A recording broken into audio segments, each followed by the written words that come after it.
Germany will transfer 2 battalions of infantry fighting vehicles to the armed forces of Ukraine.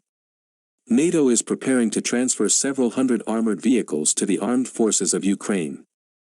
The German authorities decided to transfer 58 PBV 501 infantry fighting vehicles for the needs of the armed forces of Ukraine. Such a significant number of armored vehicles may begin to be transported to the territory of Ukraine in a week, as stated, after agreeing on a number of logistic issues.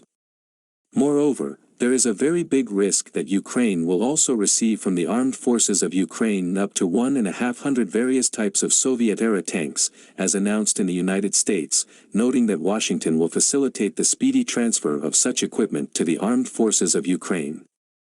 The supply of MLRS, artillery systems, armored vehicles and tanks, anti-ship missiles and anti-ship missile systems, all this is an escalation that the West is desperately going for, says Russia. If these actions are not stopped by NATO, then it is possible that the next step will be the transfer to Ukraine of medium and long-range air defense systems, combat aircraft and even tactical weapons, notes the specialists.